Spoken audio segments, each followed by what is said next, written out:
Hello दोस्तों, तो स्वागत है अपने इस YouTube चैनल में। तो आज बात करने वाले हैं हम क्लास 9 का साइंस सब्जेक्ट। ठीक है, जो आपको 1.5 घंटा टाइम दिया जाएगा। ये फुल मार्क्स जो होता है 40 मार्क्स का होता है। आपको सभी प्रश्न बनाना अनिवार्य है। और ये आपका मतलब ये ऑप्शन वाइज दिए जाएंगे, तो सबको पता है भाई। और गलत के लिए कोई अंक नहीं काटा जाएगा, तो सबको जानता है। तो इस तरीक़ा से हम आगे बढ़ते हैं। इसको अच्छे से देखिए और शेयर कीजिए, लाइक कीजिए, सब्सक्राइब कीजिए और फैला दीजिए हर जगह, ताकि सबका कल्याण हो सके। तो चलते हैं। सबसे पहले मैं बात करूँ पहला क्वेश्चन यहाँ बोल रहा है भाई, हमको दिख रहा होगा। पहला क्वेश्चन है कि मतलब ईसाई मात्रक समान किसका है भाई। तो किसका है उसको आपको डिस्कस करना है। दोस्तों ये बिल्कुल रटने वाला चीज़ नहीं है, आपको इस तरीक़ा से बताएंगे, आपके दिमाग में पूरी तरीक़ा से सेट हो जाएगा। बिल्कुल रटना नहीं है मेरे भाई। तो चलते हैं सबसे पहले क्वेश्चन में हम कि ये बता तो भी जस्ट ईसाई मात्रक क्या होता है, मतलब किसका समान है। तो देखिए चाल की बात करते हैं, तो इसका हम पहले देखेंगे फार्मूला। तो चाल का जो फार्मूला होता है, एक कुत्ता बिलाई भी जानता है कि दूरी बटा समय होता है। ठीक है, अब इस तरीक़ा से बेग का जो होता है विस्थापन अपन समय होता है। ठीक है, इस तरीक़ा से हम आगे बात करते हैं कि जब इसका ईसाई मात्रक क्या हो जाएगा। तो देखिए दूरी को हम लोग जब मापते हैं मेरे भाई, तो मीटर में मापेंगे, और समय को मापेंगे क्या में, सेकंड में। इस तरीक़ा से देखिए विस्थापन ये दूरी होता है, लेकिन डिफिनिट दूरी होता है, तो इसका भी मीटर हो जाएगा, इसका भी सेकंड हो जाएगा। इस तरीक़ा से हम आगे बात करते हैं त्वरण जो होता है, इसका जो होता है वेलोसिटी बाई टाइम, मतलब बेग बटा समय, जो आपका यहाँ बेग दिया गया था। तो बेग का भी हमने जस्ट देखा कि मीटर पर सेकंड होता है, और एक और है सेकंड इसमें, तो डबल सेकंड हो गया, यानी मीटर और पर जो होगा सेकंड स्क्वायर हो जाएगा। ठीक है, इस तरीक़ा से हम विस्थापन की बात करते हैं। जो आपको विस्थापन दिख रहा है, तो विस्थापन हमने जस्ट बताया कि इसका मीटर होता है, तो मीटर होता है। ठीक है, तो दो चीज़ आप देख चुके होंगे। तो इनमें से आपको क्लियर कुछ हो रहा होगा कि ये जो ईसाई मात्रक हो रहा है समान, अभी देखिए चाल और बेग का समान होगा, मीटर पर सेकेंड, इसका भी मीटर पर सेकेंड। लेकिन हमने त्वरण का देखा तो मीटर पर सेकेंड स्क्वायर हो गया, और विस्थापन का मीटर हो गया सिर्फ। और बल की बात करते हैं, यहाँ पे स्पेस नहीं है, तो स्पेस न होने के कारण आप तो देख चुके हैं कि आंसर मेरा मिल चुका है, लेकिन आगे हम डिफाइन करके बता रहे हैं फिर से। चलिए इस तरीक़ा से हम फिर से देखते हैं इसको, तो अब ध्यान रखिएगा। अब बात करते हैं बल। तो बल मतलब फोर्स, इसको लिख सकते हैं। बल जो होता है MA, पापा बराबर मामा, फादर बराबर माँ। तो मतलब बल इक्वल टू द्रव्यमान इंटू त्वरण होता है। तो द्रव्यमान का जो ईसाई मात्रक होता है kg हो जाता है। और हमने जस्ट अभी निकाला कि एक्सलेशन मतलब त्वरण का जो ईसाई मात्रक होता है मीटर पर सेकेंड स्क्वायर होता है। ठीक है, तो इस तरीक़े से हो जाएगा। अब संवेग की बात करते हैं, इसको P से डिनोटेट करते हैं। और देखिए P इक्वल टू MV होता है दोस्त, तो P M का kg हो जाएगा, और ये आपको वेलोसिटी मीटर पर सेकेंड हो जाएगा।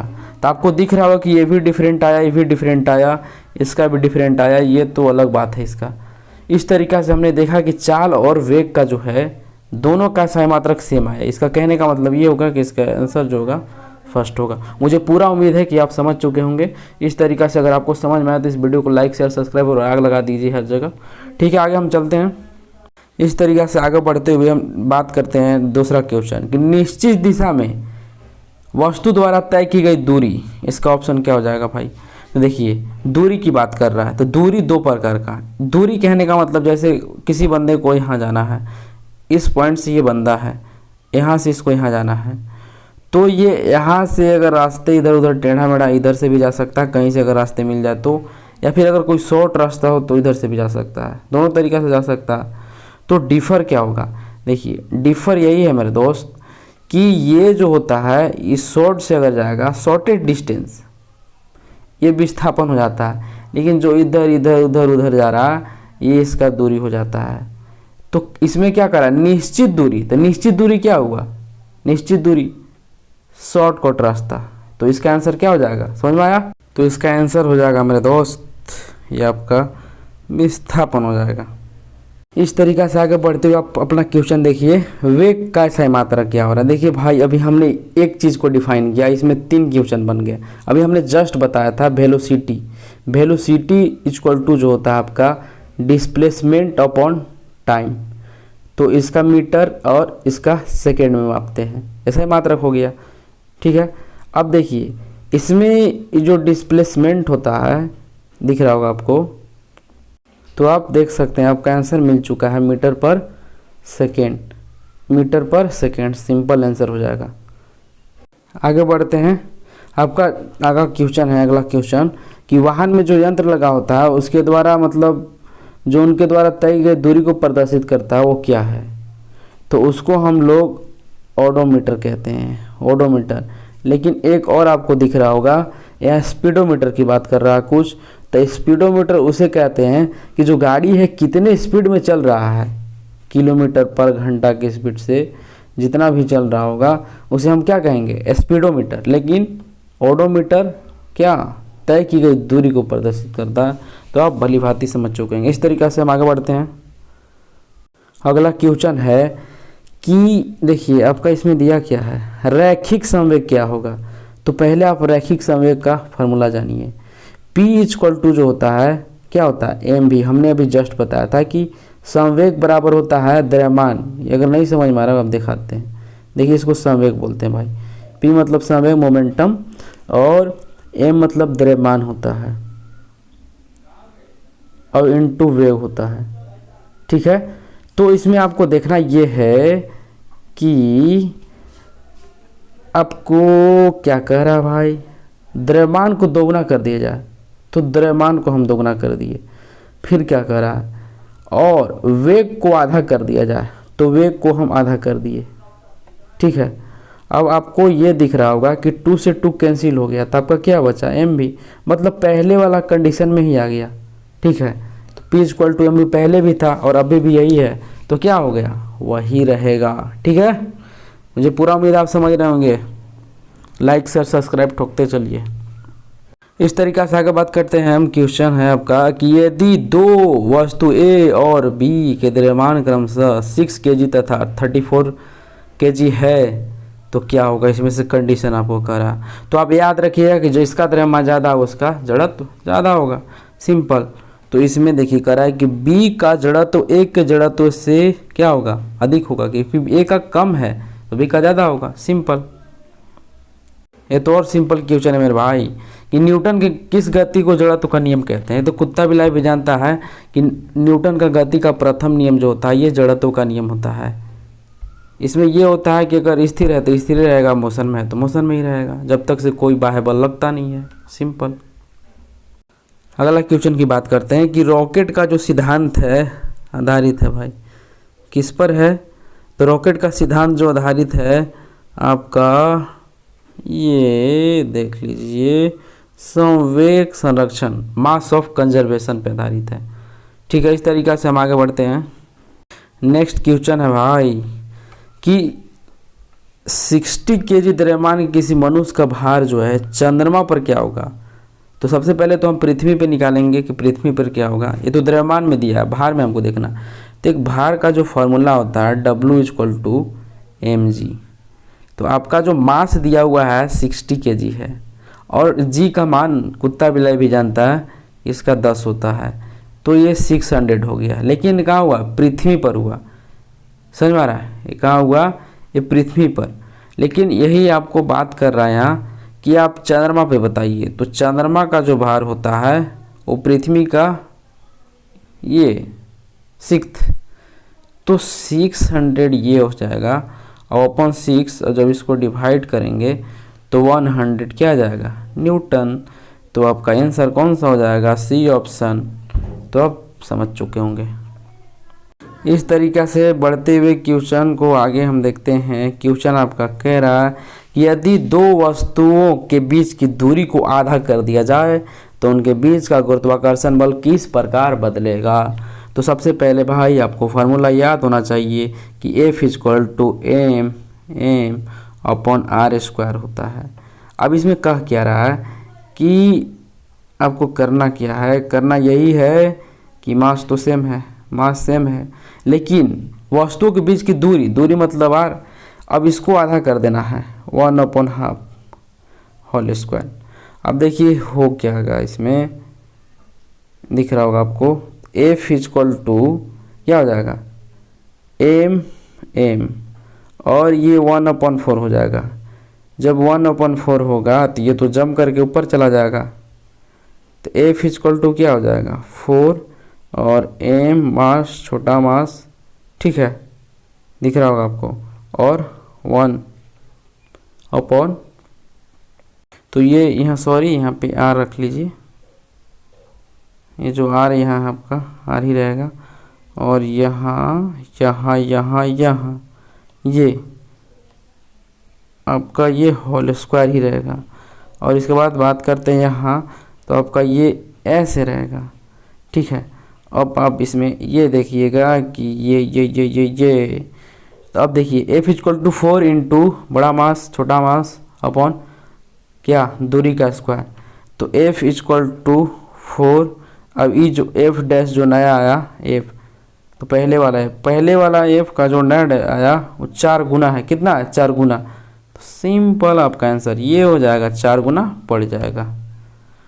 अगले क्वेश्चन की तरफ बढ़ते हैं भाई। देखिए ध्वनि किस माध्यम में गमन करती है, तो कुत्ता बिलाई जानता है कि ठोस, द्रव और गैस, मतलब उपयुक्त सभी तीनों भागों में क्या होता है, तीनों माध्यमों में गमन करती है ध्वनि। चलिए आगे बढ़ते हुए कॉन्सेप्ट को तरफ देखते हैं। वायु में ध्वनि तरंगे मतलब उदाहरण है, तो इसका जो आंसर हो जाएगा अनुदैर्ध्य तरंग। आप सिंपल ये याद रखिएगा कि जिसको हम देख नहीं सकते हैं, ठीक है, जो उसमें तरंगे चलती है उसको अनुदैर्ध्य कहते हैं, और जिसको देख सकते हैं उसको अनुप्रस्थ कहते हैं। जैसे सूर्य की रोशनी में उसमें कौन सा होता है, तरंगे, अनुप्रस्थ होता है। तो इस तरीक़ा से आप समझ सकते हैं। इस तरीक़ा से आपका नेक्स्ट क्वेश्चन बढ़ते हुए आ रहा है, ये मानव श्रवण की जो श्रव्य परास की ऊपरी सीमा क्या होती है, तो कुत्ता बिलाई जानता है कि 20 हर्ट्ज से आपका 20,000 हर्ट्ज तक होता है, 20,000 हर्ट्ज तक। लेकिन यहाँ ऊपरी सीमा की बात कर रहा था, ये होगा, लेकिन ऐसा कुछ ऑप्शन नहीं दिया है, तो ये शॉर्ट कर दिया है कि 20 और इसको के जैसे बोलते हैं ना, के का मतलब क्या होता है 1000, तो किलो हर्ट्ज। आपने यूट्यूब में भी देखा होगा कि मतलब 1000 होता है, तो मेरा ऑप्शन फर्स्ट हो जाएगा, ये नहीं। समझ में आ गया, कोई दिक्कत नहीं, आगे चलते हैं। नेक्स्ट क्वेश्चन आपका बढ़ते हुए आ रहा है कि दो विभिन्न पदार्थ के कणों का स्वतः मिलना क्या कहलाता है, तो ये आपका विसरण कहलाता है, ऑटोमेटिक जो मिल जाता है। नेक्स्ट क्वेश्चन है आपका बर्फ का गलनांक क्या होता है, तो सबको जानता है कि 0 डिग्री सेल्सियस मतलब सेंटीग्रेड में, लेकिन केल्विन में आपका 273.16 केल्विन के बराबर होता है, तो ऑप्शन ये सही हो जाएगा आपका।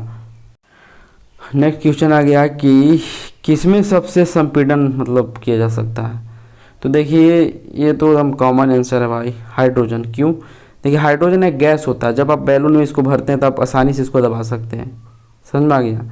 अब आप उससे ज़्यादा द्रव में उससे मतलब होता है सबसे मीडियम आ जाता है वो, और ये आपका जो ठोस आ जाएगा उसको दबा सकते हैं यार, कभी नहीं दबा सकते हैं। लकड़ी हो गया, मेटल्स कोई भी होगा उसको दबा सकते हैं, नहीं दबा सकते हैं, तो संपीड़न उसमें काफ़ी कम होता है। लेकिन गैस में ज़्यादा होता है, उससे द्रव में हो जाता है, फिर सबसे कम इसमें ठोस में, बस ये याद रखना है। आगे बढ़ते हैं। कह रहा है कि कौन सा यौगिक का उदाहरण है ये देखिए आपका कह रहा है कि यौगिक का उदाहरण है, कितना सिंपल। देखिए इसका जो होता है Fe होता है, आप जान रहे हैं Fe। इसका ब्रोंज पीतल जो ब्रोंज होता है, और इसका H2O हो रहा है, और इसका तांबा मतलब कॉपर।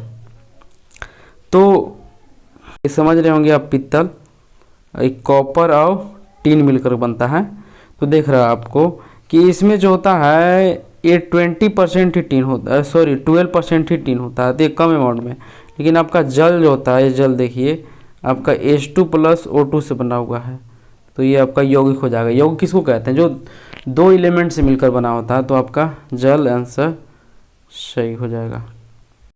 आगे क्वेश्चन अभी हमने जस्ट बताया कि पीतल किस धातु का मिश्रण है, तो इसमें हमने अभी बताया आपको कि कॉपर और प्लस टिन, तो ऐसा ऑप्शन तो दिया नहीं है, तो इसमें बहुत सारे होते हैं, लेकिन कॉपर, लेड और ये जिंक हो गया, तो ये तो नहीं है ऑप्शन, लेकिन ये आपको कॉपर और जिंक दिख रहा है, तो आप इसको ये कर सकते हैं। ठीक है, तो इसका एक हिंदी में बहुत प्यारा ही ट्रिक आता है, पिताजी आप प्यास कर सकते हैं, पिताजी, पिता, पी से पीतल हो गया और ता से तांबा और जी से जिंक, तो आप इस तरीके से भी याद कर सकते हैं। अगला क्वेश्चन आपका कि क्वेश्चन है पहले तो ये है आपका कि निम्नलिखित में से कौन सा रासायनिक परिवर्तन का उदाहरण है। देखिए, रासायनिक परिवर्तन हम लोग उसे कहते हैं जो एक बार चला गया सो चला गया, और भौतिक परिवर्तनों होता है कि एक बार जो ट्रांसफ़र हो गया फिर से वैसा आ सकता है। तो देखिए, रासायनिक परिवर्तन, जल का बर्फ बनना, तो जल से बर्फ बनता है फिर ये जल बन सकता है। ठीक है, तो ये तो नहीं है। अब देखिए, मोमबत्ती पिघलता है, फिर मोमबत्ती का जो पार्ट्स बच जाते हैं फिर से उसको मोमबत्ती बनाया जा सकता है। लोहे के चूर्ण में जो बालू मिले होते हैं उसको आप ये चुंबक से क्या कर सकते हैं, एक जगह इकट्ठा कर सकते हैं, तो इसको भी किया जा सकता है। लेकिन जब आप एक बार भोजन पच जाता है भाई, तो उसको क्या भोजन के रूप में बनाया जा सकता है, कच्चा भोजन नहीं, कभी भी नहीं। तो ये एक रासायनिक परिवर्तन है जो फिर से कभी वापस नहीं आएगा। इस तरीक़े से आगे हम बढ़ते हैं, देखते हैं। सबसे पहले यहाँ पर तो सोडियम ऑक्साइड का सूत्र, सोडियम ऑक्साइड का सूत्र देखिए, सोडियम Na से सोडियम होता है, O से ऑक्साइड होता है, इस पे जो होता है पॉजिटिव चार्ज होता है और इसमें 2 माइनस होता है। ये कैसे होता है भी हम बताते हैं। देखिए, इसका जो होता है एलिमेंट्स, ये जो नंबर होता है इसका एटॉमिक नंबर 11 होता है, इसका कितना होता है, अरे बताओ यार, इसका होता है 8। तो ये आपने पढ़ा हो केलेमेन वाला, तो 2 6, ठीक है, 2 और 8 करेंगे तो 2 और 8 कितना हो, 2 8 से चलता है ना, 2 8 18 8 18, इस तरीके से चलता है केलेमेन। तो 2 8, तो इसमें बच कितना गया 1। अब देखिए इसमें 2, तो 2 और बचा ही नहीं 6, तो इसको पूरा 8 पूरा करने के लिए कितने चाहिए 2, तो ये माइनस में लेना पड़ेगा, इसको कर्जा में चला गया इसलिए -2। तो अब इसको हम देखिए कैसे बताते हैं आपको। तो इसमें ये होता है कि इसका जो है इसमें आ जाएगा, इसका इसमें चला जाएगा, तो Na2 उसका चार्ज ये चला जाएगा और वो पॉजिटिव, तो ऐसे लिखा जाता है इसको। तो कौन सा ऑप्शन हो जाएगा, आपको दिख रहा होगा, इस सेकेंड वाला आपको दिख रहा होगा, Na2 बस। देखिए, इसकी हम बात करते हैं कि देखिए इसका फार्मूला होता है मोल का, कि दिया गया द्रव्यमान बटा मोलर द्रव्यमान। तो आपका जो दिया गया है 36 है, और जल का जो होता है कितना होता है, इसका हो जाएगा आपका 2 और प्लस इसका 16 होता है मोलर द्रव्यमान। तो इसको डिवाइड करेंगे कितना आ जाएगा 18, तो इसको डिवाइड करेंगे तो 2 आ जाएगा, तो इसका आंसर कौन सा हो जाएगा 2। तो आप हमेशा याद रखिएगा कि जल जो था यहाँ पे दिया गया द्रव्यमान था, इसलिए हम इसको लिए। ठीक है, देखिए इसमें ये होता है कि कार्बन C2H2, तो कार्बन जो होता है इसका एटॉमिक नंबर 6 होता है, तो मोलर द्रव्यमान जब हम लोग निकालते हैं तो ये डबल हो जाता है, तो इसको आप डबल कीजिएगा तो कितना हो जाता है 12, तो इसका 12 हो जाएगा। अब इसमें प्लस लगाते हैं, अभी तो इसका एटॉमिक नंबर 1 होता है, तो 1 प्रोडक्ट 2 करेंगे तो कितना हो जाएगा 2। ठीक है, अब देखिए इसमें आपको एक गलत चीज़, मतलब थोड़ा गलत हो रहा है कि इसका तो 12 आ गया, लेकिन ये तो 2 से मल्टीप्लाई करना होगा ना मेरे दोस्त, तो 12 ये और ये 1 प्रोडक्ट 2 कर सकते हो आप, 1 प्रोडक्ट 2, तो ये 24 आ जाएगा और प्लस 2 कितना हो गया 26। तो आपका ऑप्शन 26 ये दिया हुआ है, बी ऑप्शन सही हो जाएगा। तो आगे एक ट्रिक, मज़ाही ट्रिक आएगा मेरे भाई। देखिए इसमें कह रहा है कि इलेक्ट्रॉन का खोज किसने किया था, तो ये मज़ेदार ट्रिक बताने वाले हैं। देखिए याद रखिए, ईंट पर नाच, ठीक है, मज़ा आ जाएगा। अब देखिए ई से इलेक्ट्रॉन हो गया, पी से प्रोटॉन हो गया और एन से न्यूट्रॉन हो गया। तो देखिए इसका जो ईट हमने टा बोला है, तो इसका हो जाएगा थॉमसन, टी से थॉमसन याद रखिए, ये जो जे थॉमसन बताया, तो इसका तो आंसर इलेक्ट्रॉन का हो गया। लेकिन हम बात करते हैं प्रोटॉन का, तो प्रोटॉन का रदरफोर्ड जी, ये आपका ये रदरफोर्ड जी जो दिख रहे हैं, रदरफोर्ड जी। अब चैडविक, तो चैडविक इसका हो जाएंगे, समझ में आ गया। तो इस तरीके से आप देखिएगा, ईंट पर नाच, इलेक्ट्रॉन का कौन, इलेक्ट्रॉन का कौन, जल्दी बताओ। इलेक्ट्रॉन का हो जाएगा जे थॉमसन, प्रोटॉन का कौन, रदरफोर्ड, चैडविक किसका, न्यूट्रॉन का। तो याद रखिएगा मेरे दोस्त। ये आपका अगला क्वेश्चन है, एक तत्व में 11 इलेक्ट्रॉन है तथा 12 न्यूट्रॉन है, तो परमाणु संख्या क्या होगा। तो देखिए इसका सिंपल है, इलेक्ट्रॉन, ठीक है, प्रोटॉन और एटॉमिक नंबर तीनों सेम होते हैं, और ये न्यूट्रॉन अलग होता है। तो देखिए इलेक्ट्रॉन की बात किया है तो परमाणु संख्या की बात किया है, तो इलेक्ट्रॉन जब यहाँ पर 11 है तो इसका भी आंसर 11 हो जाएगा, सिंपल। अगला क्वेश्चन है आपका कि समस्थानिक में जो है निम्नलिखित में से कौन सा परमाणु सामान्य नहीं है। तो इसका देखिए, इसका आंसर ये होगा कि प्रोटॉन की संख्या तो समान होती है लेकिन उनमें न्यूट्रॉनों की संख्या अलग अलग होती है। तो इसका आंसर क्या हो जाएगा, न्यूट्रॉन। समस्थानिक का कंडीशन है ये। नेक्स्ट क्वेश्चन है आपका कि ये एक जीव का उदाहरण, एक जीव का उदाहरण आप देखिए, तो अमीबा हो जाएगा, सिंपल। नेक्स्ट क्वेश्चन, लाइसोसोम का जो निर्माण करता है गोल्जी उपकरण करता है। क्वेश्चन आपका ये कोशिका झिल्ली के, कोशिका झिल्ली के, अरे यार, कोशिका झिल्ली के आर पार आना जाना क्या है, कौन सा प्रक्रिया है। तो आपका ये तो हर कोई आंसर जानता है इसका, प्रसारण, प्रसारण, प्रासरण इसको बोलते हैं ना। करा है कि पौधे के शीर्ष पर कौन सा ऊतक पाया जाता है, तो बीजोतक। अब थोड़ा फास्ट चलते हुए क्योंकि बायोलॉजी आ गया है। रक्त का तरल आधात्री भाग क्या कहलाता है, प्लाज्मा कहलाता है। श्वेत क्रांति, श्वेत क्रांति, दूध से, दूध क्या होता है, उजला होता है, सिंपल। आगे बात कर रहा है, अगला सवाल है कि ये रबी फसल, चना, दिख रहा होगा आपको। कोशिका का संरचना, जीव का वर्गीकरण का सर्वाधिक मूलभूत लक्षण, कोशिका का संरचना। नेक्स्ट है आपका कि पादप का, अरे यार ड्रामा कर देता है, पादप का वर्ग उभयचर किसे कहते हैं। तो ये आपका आ जाएगा, तो ये समझ गए होंगे, मत्स्य। नेक्स्ट बात करते हैं कि आगे है, देख रहे हैं आप, वैश्विक उत्तरदायी कौन है, कार्बन डाइऑक्साइड, कार्बन मोनोऑक्साइड नहीं, कार्बन डाइऑक्साइड, याद रखिएगा, बहुत लोगों का ये भ्रम होता है।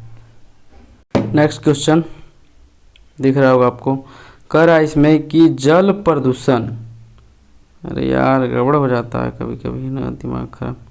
चलो देखो यार, बोल रहा है कि जल प्रदूषण में निम्नलिखित में से कौन सा प्रभाव नहीं होगा, नहीं होगा बोल रहा है। तो इसका ऑप्शन ये फेफड़े संबंधी रोग होगा वैसे, लेकिन आप देख लेना, ये जल में ऑक्सीजन की कमी, ठीक है। आगे बात करते हैं, निम्न में से आक्रामक रोग, आक्रामक, असंक्रामक, यार असंक्रामक मतलब जो ये, तो इसका आंसर क्या हो जाएगा, रतौंधी, जो मतलब टच करने से नहीं फैलता है, तो रतौंधी हो जाएगा, सिंपल। नेक्स्ट क्वेश्चन है दीर्घकालिक रोग, दीर्घकालिक रोग टीबी होता है, बहुत दिन तक चलता है, जल्दी ठीक ही नहीं होता है, ट्यूबरक्लोसिस नामक बैक्टीरिया लग जाते हैं इसमें। चलिए आगे, जीवाणु कौन सा वर्ग में आते हैं, कुत्ता बिल्ली भी जानता है कि मोनेरा में आता है। तो इस तरीक़ा से आपका ये जो है फ्रेंड्स ख़त्म होता है आपका प्रैक्टिस सेट, ये मॉडल सेट बोले तो 9th क्लास का। तो इस तरीक़ा से आप वीडियो पाने के लिए इस चैनल को लाइक करें, शेयर करें और सब्सक्राइब करें, ताकि हम आपको इस तरीक़ा से वीडियो प्रोवाइड कराते रहें। जय हिंद, जय हिंद दोस्तों।